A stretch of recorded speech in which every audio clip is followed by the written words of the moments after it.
Hi అన్న. Hi. మీ పేరు? చందన్. ఎక్కడన్నా ప్రాపర్ మీది? పొలంనేరే. పలమనేరు. నెక్స్ట్ ఎమ్మెల్యే వైసీపీ నుండేమో వెంకటేష్ గౌడ్ గారు ఉన్నారు, మన టీడీపీ నుండేమో అమర్నాథ్ రెడ్డి గారు ఉన్నారు. ఎవరు ఎమ్మెల్యే అయితే బాగుంటుంది? అమర్నాథ్ రెడ్డి ఎమ్మెల్యే అయితే బాగుంటుంది. ఎందుకంటే ఏం బాగాలేదండి ఇక్కడ. అసలు వైఎస్ఆర్సీపీ అసలు వెరీ వేస్ట్. ఒక నార్మల్గా మీరు పొలంనేరనే కాకుండా హోల్ స్టేట్గానే తీసుకోండి, ఒక ఐటీ కంపెనీ లేదు. మాకు మెయిన్ ఐటీ కంపెనీ కావాలి. ఐటీ కంపెనీస్ ఏవీ లేవు. సో మాకు మెయిన్ ఏమిటంటే అది కావాలి. సో అక్కడ వస్తే ఐటీ మినిస్టర్ ఏదైనా కొంచెం ఐటీ మినిస్ట్రీ ఏమైనా చేంజ్ చేస్తుందేమో ఆంధ్రప్రదేశ్ సిచ్యువేషన్ని అని దాన్ని బేస్ చేసుకోవాలి అంతే. అదే మా మెయిన్ రీజన్. ఎందుకంటే బయట మన ఊర్లో ఉండకుండా బయట ఊర్లో పోయి ఏమన్నా చేస్తాము. మన ఊర్లో ఉండి ఎంతో కొంచెం సంపాదిస్తే బయట ఊర్లో ఎంత సంపాదిస్తే ఏం ప్రయోజనం?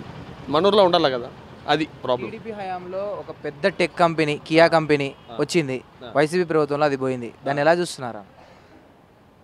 అదే చెప్పాను కదా, చాలా వాస్ట్. అంటే నా ప్రకారంగా ఐటీ డెవలప్ అయితే నార్మల్ స్టేటే డెవలప్ అవుతుంది. కర్ణాటక బేస్ చేసుకోండి, ఐటీ ఫుల్ టాప్ పీక్ వెళ్ళింది, కర్ణాటక స్టేటే డెవలప్ అయింది.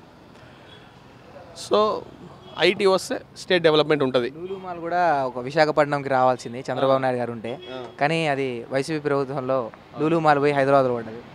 దాన్ని ఎలా చూసేదన్నా? మాల్ కదన్నా, ఇట్స్ ఓకే, నో ప్రాబ్లం. మాలే కదా, ఉంటే ఏం పోతే ఏమి. మనకు కావాల్సిన డెవలప్మెంట్ ప్లస్ ఈ చంద్రబాబు మీద అంత నమ్మకం, ఆయనే డెవలప్ చేస్తాడని. ఆయన హైదరాబాద్ని డెవలప్ చేసి చూడలేదన్నా. హైదరాబాద్ని నార్మల్ అదే డైలాగ్ ఉంటుంది కదా, రాళ్ళు రప్పలు ఉండే ప్లేస్ని ఎంత బాగా డెవలప్ చేస్తున్నాడు. ఇప్పుడు చూస్తాను హైదరాబాద్ మన చంద్రబాబు నాయుడు కట్టించిందే కదా, మన చంద్రబాబు నాయుడు చేసిండేదే కదా. సో నాకైతే చంద్రబాబు నాయుడు వస్తే చూడొచ్చేమో, ఏమో తెలీదు మనకు కూడా. చంద్రబాబు నాయుడు గారు విజన్ 2047 అన్నారు, 2047 అది కావాల్సింది. మనకి చేంజ్ కావాలంతేనా? మనకి అసలు ఆయన వచ్చింది 5 ఏళ్ళు ఏమైందా? రోడ్లు కట్టించి ముందర డ్యాములు కట్టించిన కేసారు చూడు, అట్లా వేసినారు. అవసరమ్మా అంతా వద్దు. చంద్రబాబు నాయుడు కూడా వేసినాడు రోడ్డు, అది ఎప్పుడు పాతకాలంలో వేసినాడు, అది వేరే. బట్ రోడ్లు డ్రైనేజ్ వ్యవస్థ ఆంధ్రాలో, రోడ్లు డ్రైనేజ్ వస్తాయి. చంద్రబాబు నాయుడు వస్తే కొంచెం just for change we are asking for Chandrababu Naidu అంతే. అంటే పథకాలు ఇచ్చారు కదన్న వైఎస్ఆర్ ప్రభుత్వంలో, ఎప్పుడు లేని ఎవ్వరికి ఇవ్వని పథకాలు ఇచ్చారు కదా. ఆ పథకాలు అమ్మఒడి, నవరత్నాలు, విద్యా వ్యవస్థ పథకాలు, ఆడోళ్ళకి 10,000.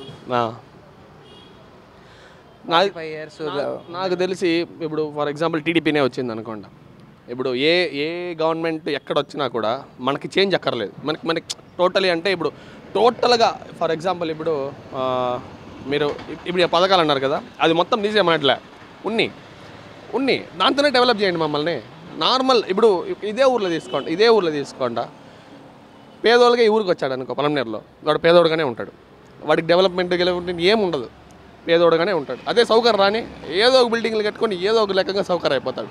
అది మన మెయిన్. 6 లక్షల జాబ్లు ఇచ్చామన్నారు వైసీపీ ప్రభుత్వం. అవునా? తెలియదు. వాలంటీరా? ఓకే, ఏమో నాకు తెలియదు. అది చేస్తున్నారు ఏమో, మనం ఆ పక్క తెలియదు. పలమనేరు ఎమ్మెల్యే ఎవరు ఫైనల్? అమర్నాథ్ రెడ్డి. మనకి చేంజ్ కావాలన్నా అంతే. ఇప్పుడు ఈసారి అమర్నాథ్ రెడ్డి ఆయన ఏం చేయకపోతే నెక్స్ట్ మనమే వెంకటేగౌడని తీసుకుంటాం కదా, అంతే. Please like and subscribe eagle Andhra.